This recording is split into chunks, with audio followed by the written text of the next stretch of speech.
In Berlin, the CIA and the KGB find themselves face to face.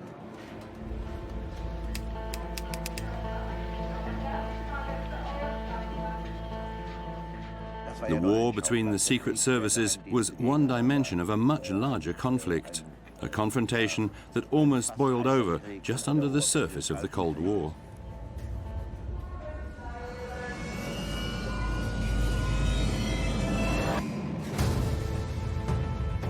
Peter Walter, agent in the service of the Soviet bloc. Between 1978 and 1988, he carried out nearly 100 tense trips between West Germany, where he lived, to East Berlin to deliver information.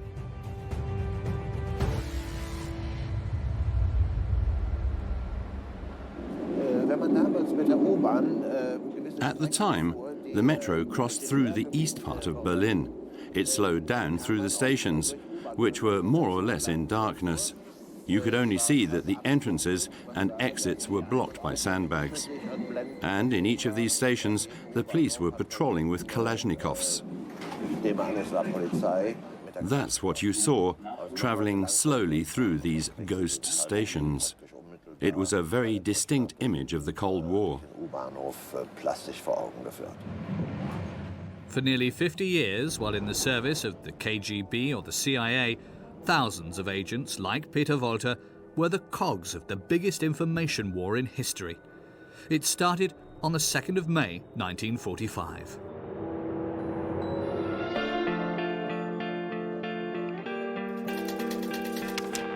L'ennemi allemand vient de capituler devant les armées alliées de l'Ouest et de l'Est.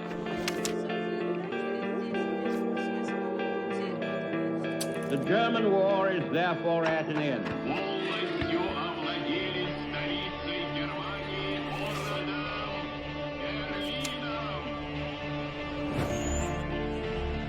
Two worlds now face each other.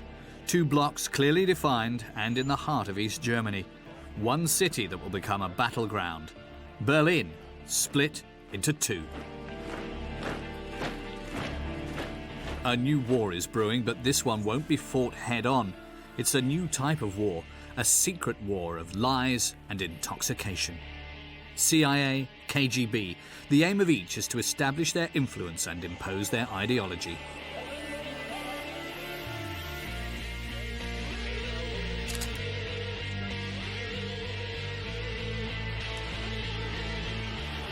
In the ruins of Berlin, there will be all-out war.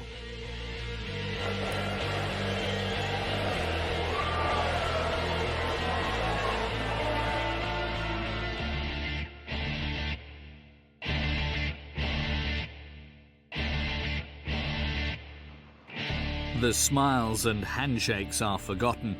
The winners are still not allies.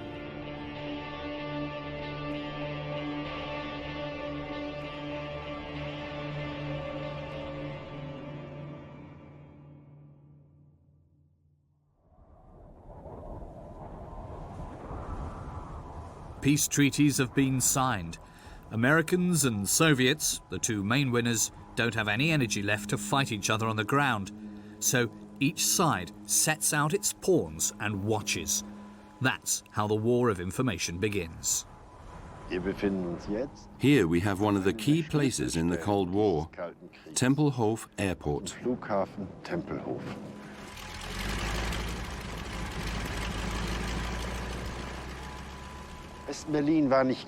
West Berlin wasn't situated just anywhere. It was in the heart of the sector of Soviet influence. It was a thorn in the side of the Russians, a time bomb just waiting to go off. Would Berlin be swallowed up by the Soviet Empire, or would it stay a free city? That was the basis of conflict between American and Soviet intelligence services after the Second World War. Relativ schnell nach dem Zweiten Weltkrieg.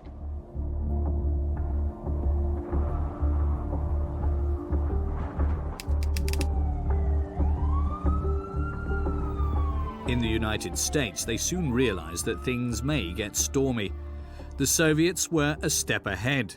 They set up their intelligence service in 1917, 30 years ahead of America.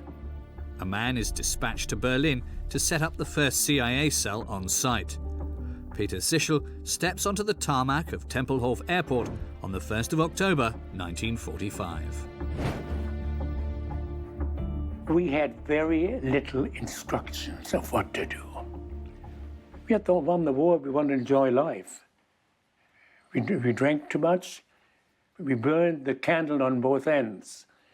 And it was only slowly that we realized that we had to wake up. They've always been good at the game, and they came into Germany with a team of people who knew the territory, knew the language, knew the circumstances, and knew security. We had to learn security. And it took us 1 or 2 years to do it. America had never been in the espionage business. The Soviets win the first battle, and it is brutal. Early in the morning of the 24th of June 1948, the Soviet troops block the roads, railway tracks, waterways. They're hoping to cut off West Berlin with the blockade. This is the first of the KGB's plans. Der sowjetische Nachrichtendienst. The information that the Soviet intelligence agency had passed on was the following. West Germany had such economic problems that it was a burden that the Americans wouldn't defend. Stalin saw an opportunity at a time when the two sides were trying to increase their zones of influence to finally get its hands on West Berlin. We could either send our tanks and force our way in, but that might cause the Third World War. We could accept it and agree to abandon Berlin, which for a time part of the American government wanted to do, or we could try to supply Berlin by air. This was my job for the next 9 months, 10 months, 12 months, to find out what the Russians' plans were. And by that time, we were professional enough to be able to assess that the Russians were not preparing to go to war. We were sure of that. We assured our government of it.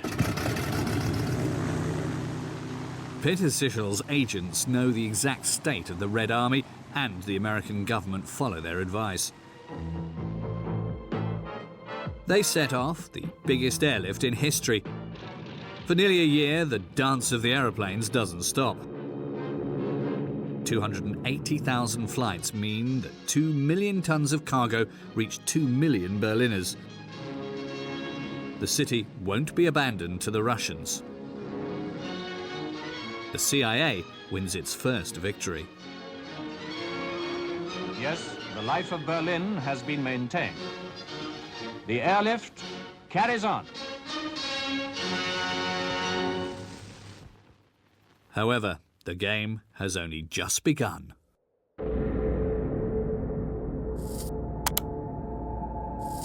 Since Moscow at the start of the 50s, Stalin is leading an ideological battle against the world.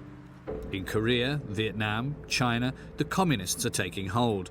The KGB is still there behind the scenes. Berlin is the western limit of the empire. New agents are put in charge of strengthening its position.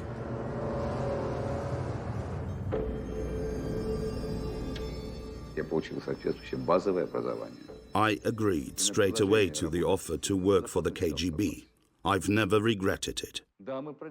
We couldn't lose the GDR because it was the last defense against the socialist system in Europe. We absolutely had to protect it. That's why we planted our bayonet there. It was our army. As long as they were based there, nothing could happen to us.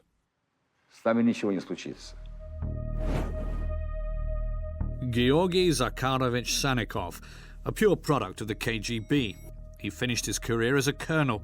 He was 29 when he arrived in Berlin. The headquarters of the KGB, which terrified everybody at the time, Karlshorst, south of Berlin.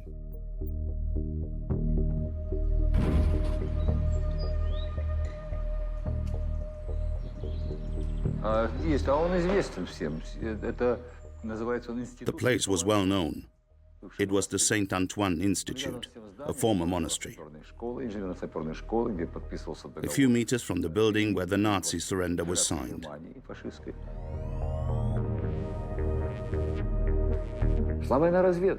The information war was going to damage the loser.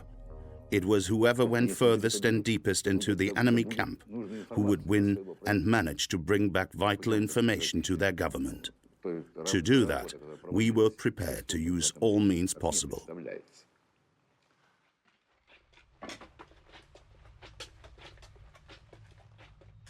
At Karlshorst, nobody suspected what would happen next.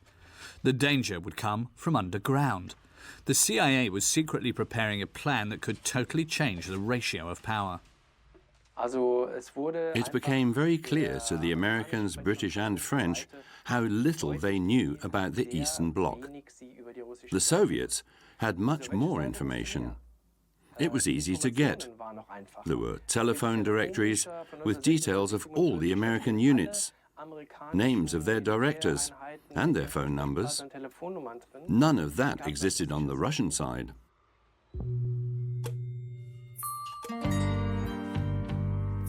That was when the Americans had the idea of building a tunnel to tap the telephone lines of the Russian military. It was a way of collecting a huge amount of information. They wanted us to find out where the cables were. And we found out through our contacts in the East German Postal Service, who were in charge of all the cables. I thought it was a great idea. The tunnel was dug, 450 meters under the Iron Curtain to the Soviet telephone lines. From there, the CIA would use 600 agents who listened to 500,000 phone calls. For 11 months, they thought they had a key advantage, but despite listening into Soviet conversations, they found nothing interesting.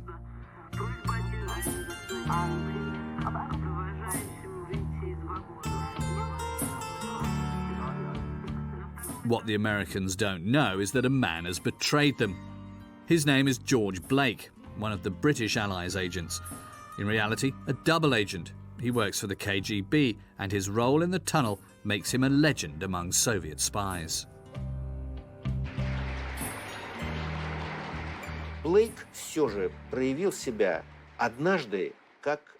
Blake was an extremely brilliant agent. He attended a meeting of British intelligence services in London in December 1954. It was there that he learned that the Americans were planning to connect to the Russian telephone lines. This operation had a code name, Operation Gold. Blake immediately understood the importance of this plan.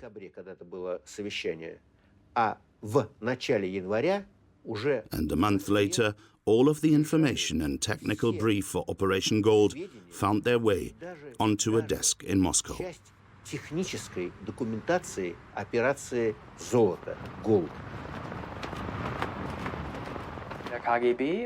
At that time, the KGB had to make a difficult decision.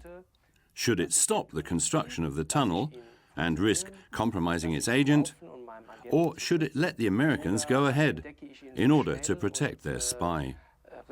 Finally, the Soviets decided not to risk their agent. They let the tunnel exist for 11 months. 11 long months where their conversations were listened into. Then, when it seemed the right moment, the KGB revealed the existence of the tunnel.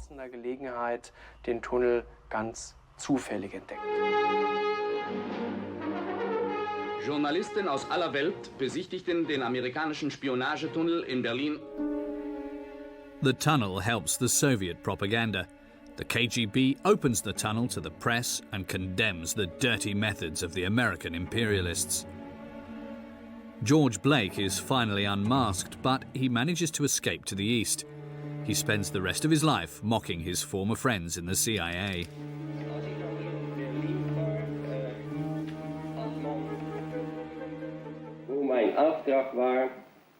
The mission I was given was to infiltrate the Soviet headquarters.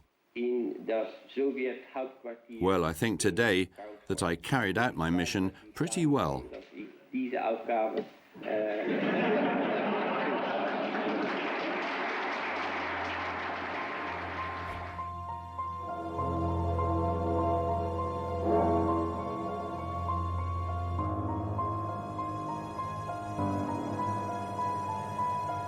In 1961, East Germany barricades itself, and the duel between the KGB and the CIA materializes as a scar in the heart of the city. With the Berlin Wall, the Cold War reaches its peak. All contact is broken, and it becomes vital to have men on the other side. Again, this time the KGB has a local advantage that the CIA will never have: the Stasi, the intelligence service of East Germany. From 1958, Moscow puts one of its men at its head. He goes on to become a myth, a legend. He is known as the man without a face. He is the least known and most feared spy in the West. It takes 20 years to give him a name and a face: Markus Wolf.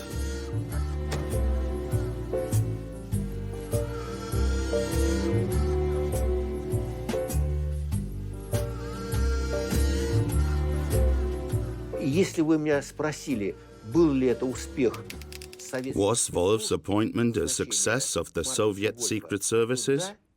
There's no hesitation needed. Yes, it was maybe the Soviet secret service's greatest success. He became a legend thanks to the number of agents he hired. I once asked him, "How many agents do you have?" He replied, and I remember the phrase exactly, "My agents were everywhere."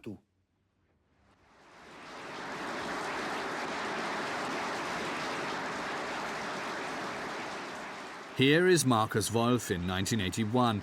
In a rare document from the Stasi's archives, he addresses an audience of spies. He placed 5,000 all over Europe.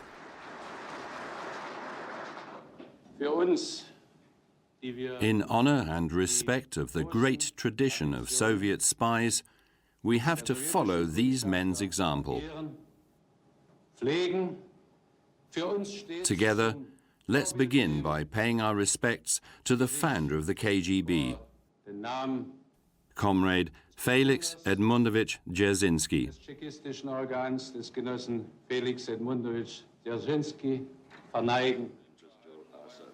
With Markus Wolf, it wasn't long before the headquarters of the Stasi at the heart of Berlin struck as much fear as the KGB in Moscow. From this office, for 30 years, the head of information led an army of collaborators, 90,000 employees and 180,000 informants, 3% of the East German population.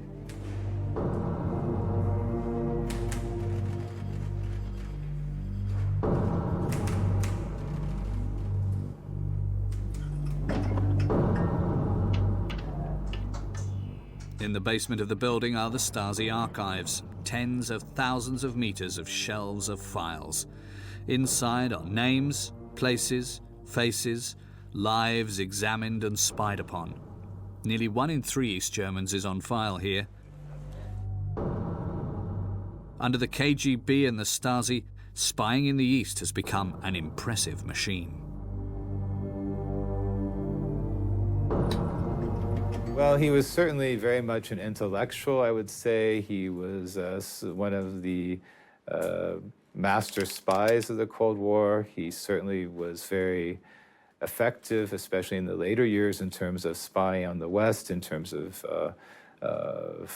gaining secrets from the West, technological secrets. He had some very high-placed spies in West Germany, for example, Gabriele Gast at the Bundesnachrichtendienst, the West German intelligence service, regularly supplied reports about NATO, about NATO policies, military policy, about even CIA intelligence documents. Markus Wolf orchestrated this huge collection of information, and at the start of the 70s, it was key. The Soviet Union and the United States are both in the arms race, and between them, they already have over 40,000 nuclear warheads. Thanks to its spies reports, the KGB is always a step ahead. It always knows the positions of the American missiles, the state of NATO's troops, the real threat that America poses to the USSR.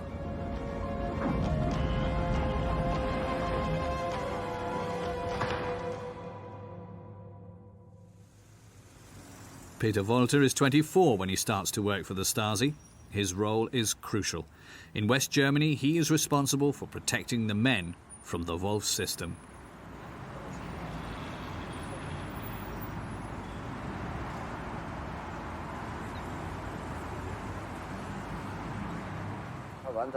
A distant relative headed the translation department for the West German counterintelligence agency.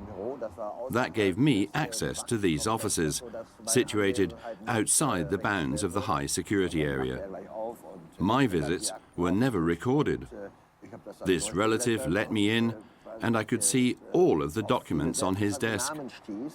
I could go through them, and I found some very important names that I felt were important to relay.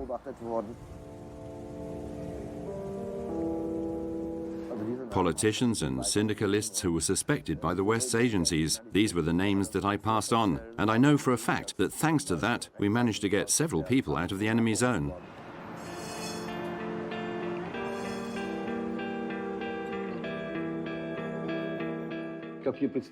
We were stronger because we had ideology on our side, which wasn't the case for our enemies. It dictated the actions of all the agents of our secret service. I can assure you that, unlike others, it was our ideals that drove our efforts. And that's probably why we worked better. We knew clearly which interests we were protecting.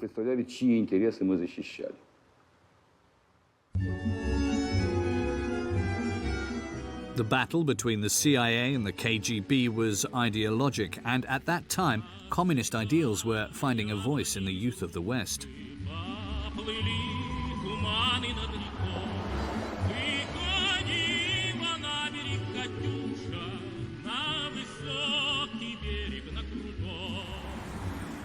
Peter Wolter is convinced that he can change the world.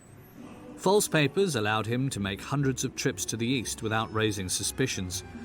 His contact with the Stasi lives here on Stalin Avenue, Little Moscow. Here in this building was a secret apartment. It was rented to a woman, an older comrade who was over 80.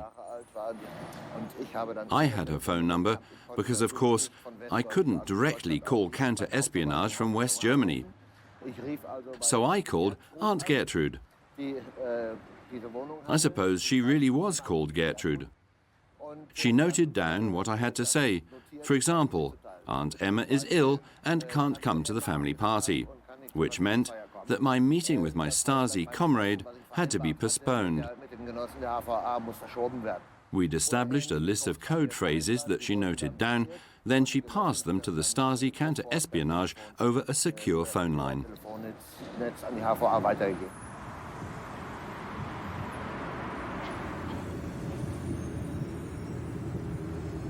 Markus Wolf's machine works at full capacity. What interests him at the start of the 70s is the deployment of American Pershing nuclear weapons aimed at the USSR.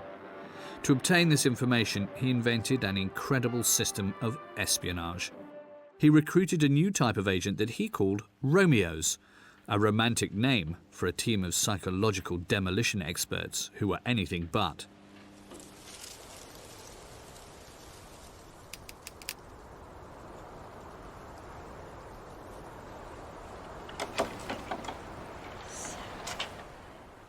Gabriele Klim has fled Germany, but she can't escape her memories. 7th of July 1977, she was sat on the terrace of a cafe in Bonn when a man approached her.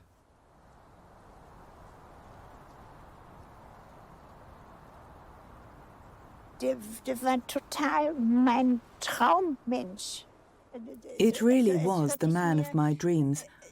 I'd always imagined the perfect man, and suddenly there he was in front of me. I didn't think men like that existed. My first instinct was to run away, but I stayed. We saw each other several times in 1977, and it went very quickly. He quickly told me he loved me and wanted to marry me. It went so quickly that we planned to get engaged in January 1978. Gabriela was 32. She was a translator at the United States Embassy. For her, the meeting was like in a romantic film. However, her Romeo's love wasn't quite what she thought. This love had a price to pay, and that was the confidential documents that passed through Gabriela's delicate hands.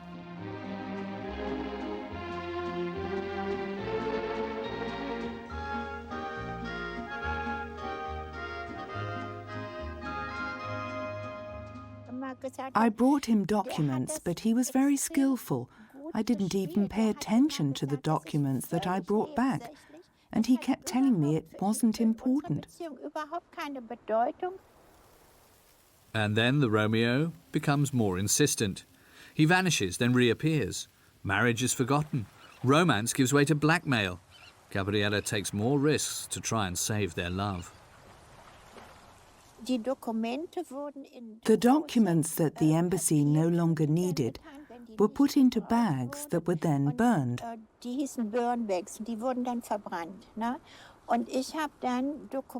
I took the documents in these bags. I tried to take what seemed useful. Then I slipped them into my handbag and I left. The embassy never checked.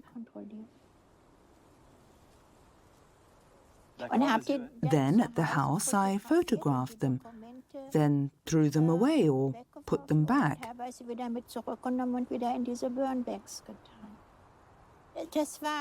There were documents about weapon systems, like Pershing missiles, that I do remember. It's a technique of compromise, of compromising somebody who ultimately, when compromised, can't afford to admit that he has given information to his mistress. We tried the Romeo business ourselves, very much later on the Soviets. It never worked. Why? We never found the right girl. Or the right Romeos. The Soviets were much more successful. For the Stasi, I wasn't a person, just an instrument.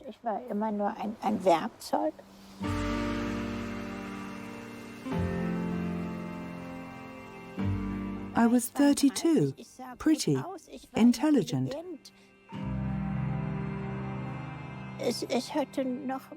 I had my life ahead of me. And then this outside force arrived, totally aware of his actions, and decided to end the life of this woman. Sometimes it's okay, and sometimes not at all. The Romeos had more than 80 victims, young women who provided the KGB with information from all the ministries, all the embassies. Were there no morals? Yeah, there's no morale. This is not a morality play. Oh, far from it.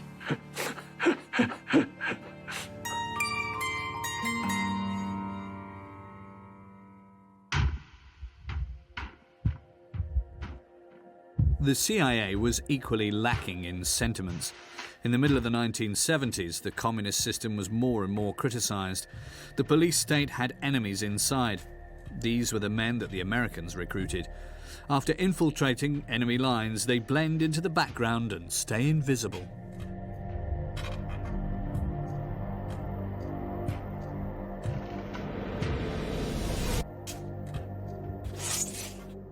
Eberhard Fettkener is 71 today. In East Berlin, he worked for the CIA for 4 years. He was tasked with watching the movements of the Russian troops.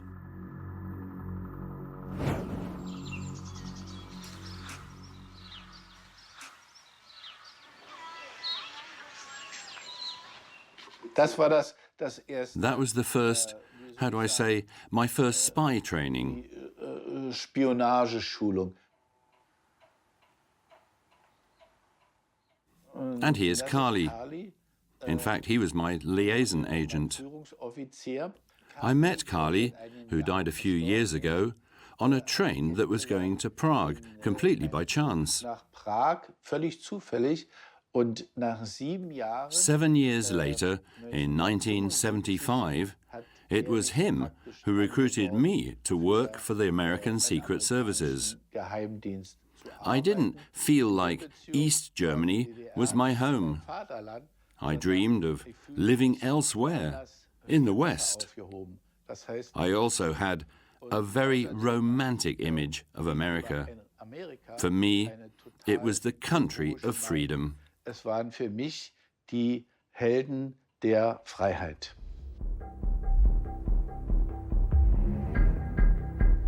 It was easy to recruit agents. It was very difficult to recruit good agents because a lot of the Germans, they wanted to show the hate of the Russians. We were not interested in that. We were interested in information. And a lot of them got caught because they wanted to be heroes. And what happened to them, to those who got caught? Some of them got executed, some of them ended in Siberia. It was not a nice game. Wenn ich das so sagen darf, I started to think about this job all the time. I was always asked for more, to go to places further and further away. For example, one day they wanted me to go and observe the Soviet Army's biggest petrol depot. After a while, it became too much for me. Irgendwann zu viel. Vor allen Dingen war auch meine Frau die treibende Kraft. And also my wife was implicated. She helped me to decipher the coded messages on the radio. She begged me to stop this nonsense. Diesen Unsinn zu lassen. Natürlich wurden die Ängste immer größer. Of course, I became more and more scared.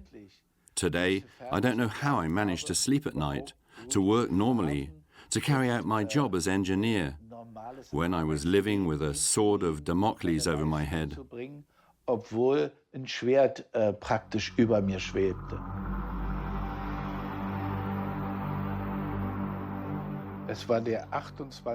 It happened on the 28th of June, 1979.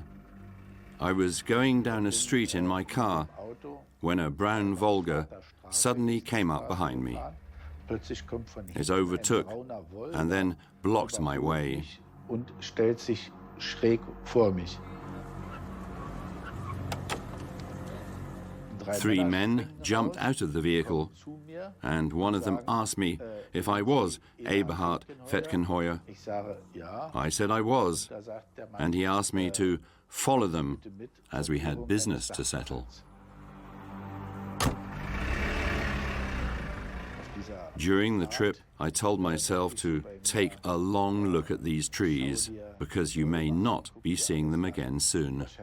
And that was what happened.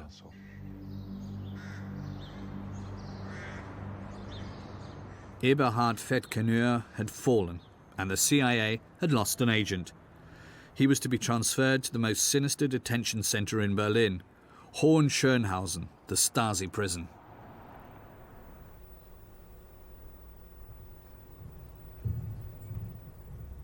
Here he was interrogated by Secret Service agents, quickly judged, then convicted for spying over 4 years on Soviet military bases. In all, Eberhard Fettkenheuer will spend 6 years in a cell like this one, a new victim of the war of the Secret Services.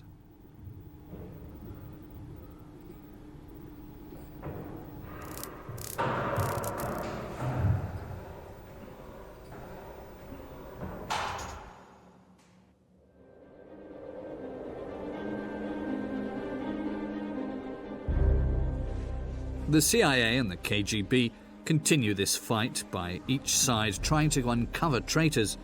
In 1974, the secret services in the West bring down a man that shakes West Germany right up to the highest ranks of the state. The man who whispered in the Chancellor's ear, one of Willy Brandt's closest advisors, was actually a Stasi agent. He started one of the biggest post-war scandals in the world of espionage.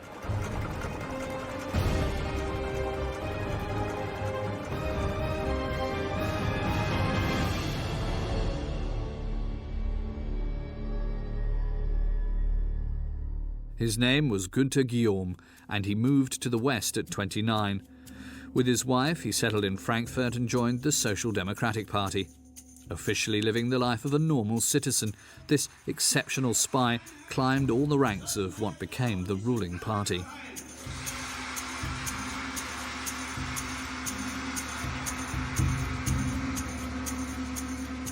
Его агенты перебегали. The Stasi agents were sent to West Germany. There they sometimes ended up in poverty, with nothing, no money, no help. The Soviet intelligence service cut contact and wouldn't support them at all. They had to make their own way, own career, until they were successful. Several did succeed. Among them, Agent Guillaume.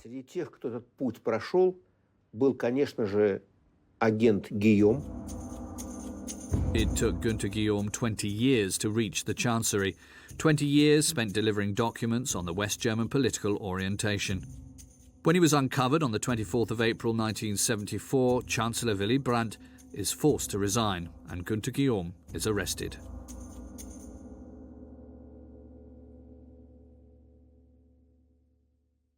It was very early in the morning. Apparently, the police and the secret services always come very early. What woke me up was the noise, a racket all through the apartment, voices. And there in the doorframe, I saw my father. He was in a dressing gown and facing all these men in dark suits.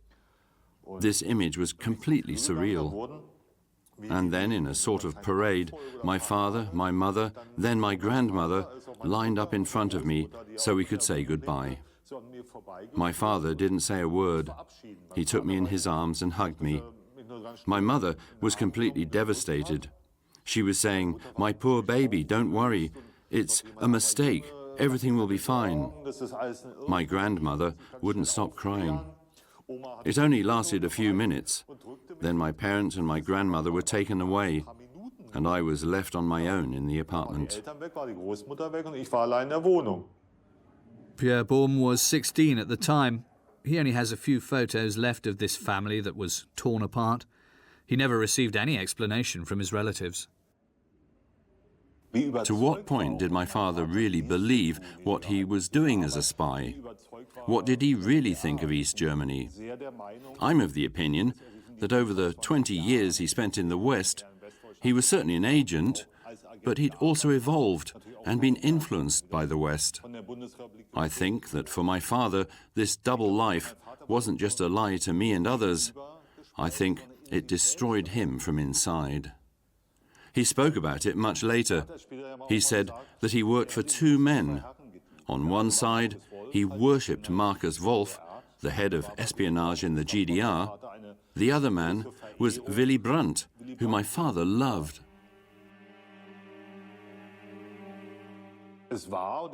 I'm certain that it was difficult for my father, right until his death, to know, to analyze what he really was. This man with two faces was tried and sentenced to 13 years in prison. In 1981, Günther Guillaume is released and returns as a hero to East Berlin. He's welcomed by the man who made him the most famous spy in the Cold War, Markus Wolf. Günther, willkommen daheim. Danke dir für alles. Wir danken dir, Günther, Erstmal herzlich willkommen. Alles, alles Gute zu Hause. Gut, dass die lange Zeit nun endlich zu Ende ist. For me, a process was started which lasted a long time, and maybe still goes on today, well after the deaths of my parents. This process maybe won't have an end, because I live in a permanent search to find the real identities of my parents. Who was my mother? Who was really my father?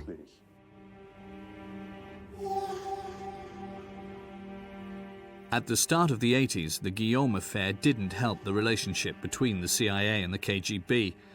Once again, the Cold War entered a very tense period. That's when one of the less well-known episodes began. In November 1983, the Russians are convinced that the Third World War is imminent. One man plays a key role in defusing this situation.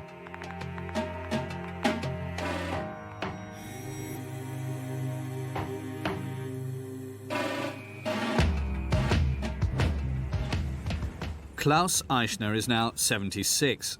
He was a colonel in the Stasi. His job was to go through the information gathered by agents on the ground. In 1983, NATO began large-scale military maneuvers. The tension was so high that the Soviets genuinely feared that nuclear missiles would be fired at any moment.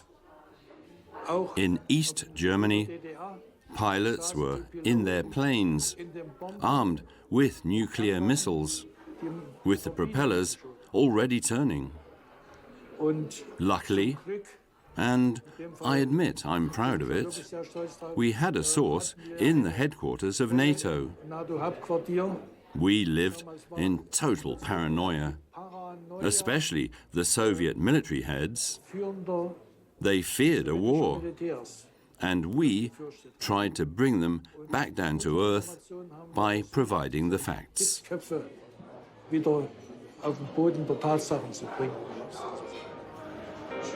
In Moscow, the authorities are convinced at the last moment that NATO aren't planning to attack the USSR. The threat of nuclear conflict dissipates. There, our agent, who we called Topaz, played a decisive role. And nobody at that time knew that we were on the brink of war.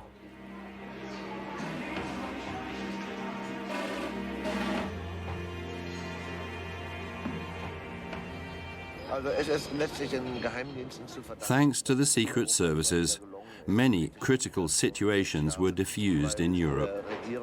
In general, it's known that governments lie and cheat.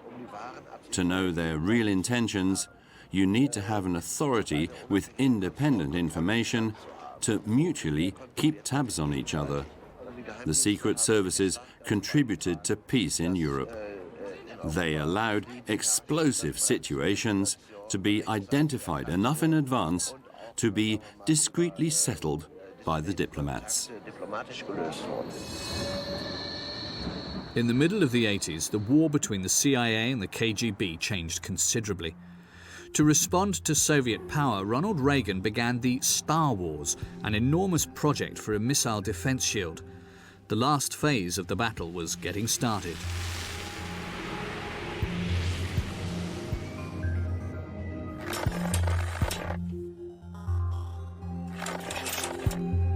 In Moscow, these photographs that piled up on the desk of the intelligence service worried those at the highest level. The Americans were striking a blow that could be fatal to the USSR.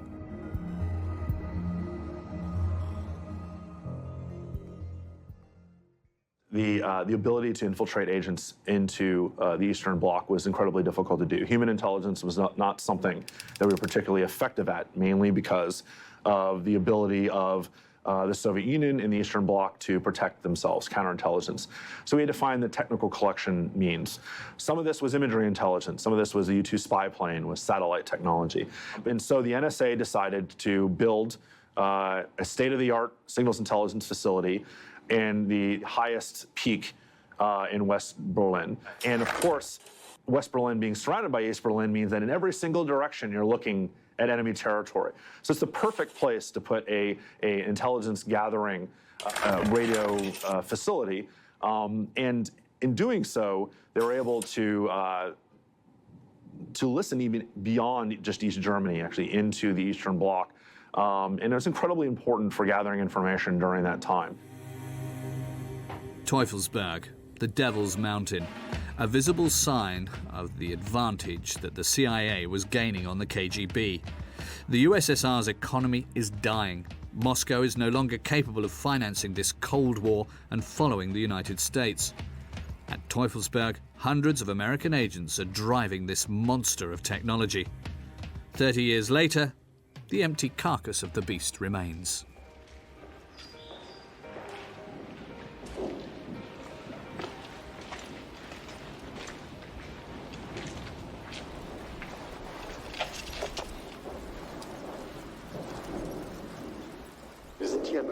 We're in one of the most fascinating places in the Cold War, 150 meters above sea level.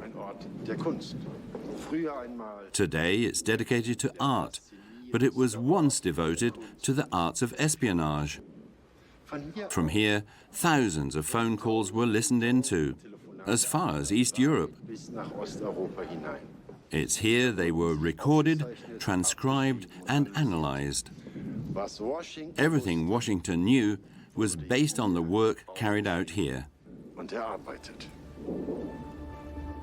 From up there, the CIA agents watching the Soviet bloc struggle and its empire crumble away. It's the beginnings of peace. The KGB and the CIA make contact. Der Austausch ist vollzogen. Zum ersten Mal konnten Kameraleute eine solche Szene festhalten.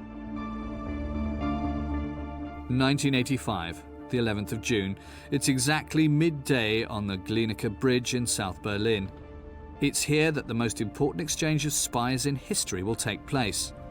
From the east, a small bus just arrived.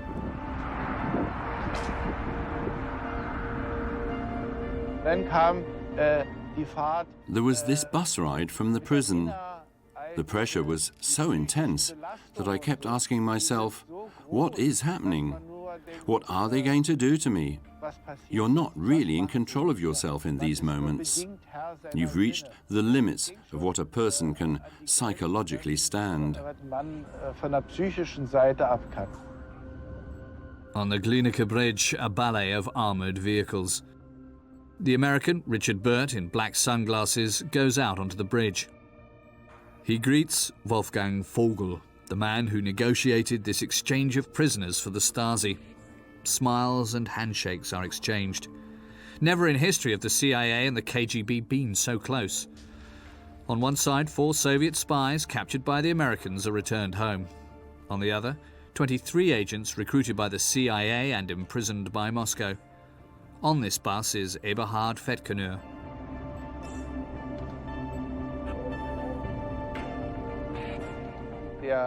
Klaus Pliever, who looked after the relations between the two German states, got on the bus. I think there was also the American negotiator. They said to us, "Don't worry, nothing more is going to happen to you, and to prove it, we're getting on the bus and staying with you."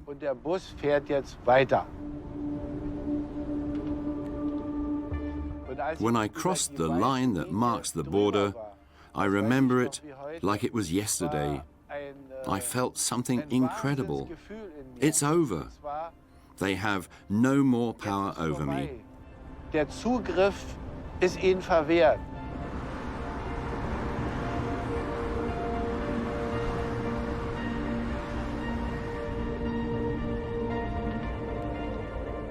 Each side took their men. The Cold War had reached its end, and in 1989 its most visible symbol would collapse.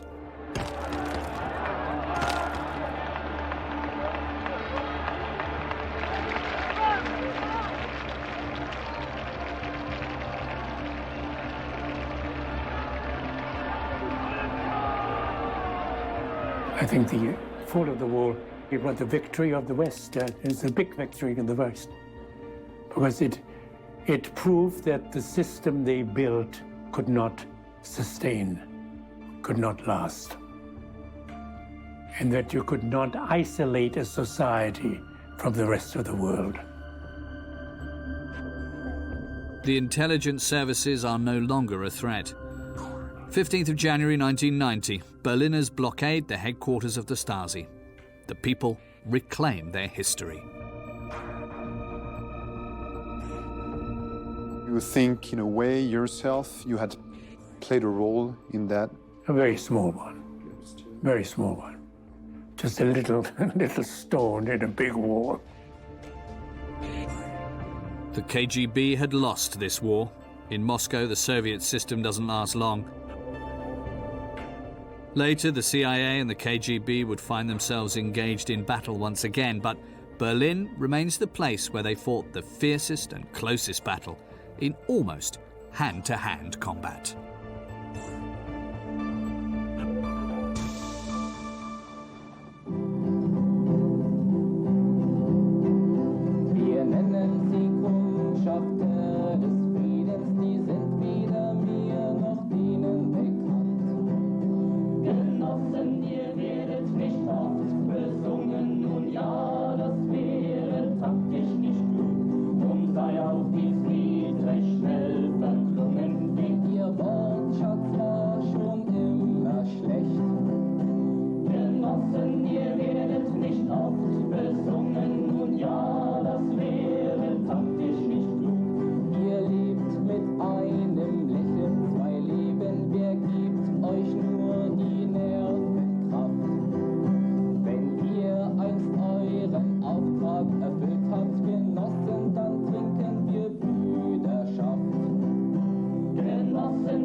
Thanks for watching this video on the History Hit YouTube channel. You can subscribe right here to make sure you don't miss any of our great films that are coming out. Or if you are a true history fan, check out our special dedicated history channel, historyhit.tv. You're going to love it.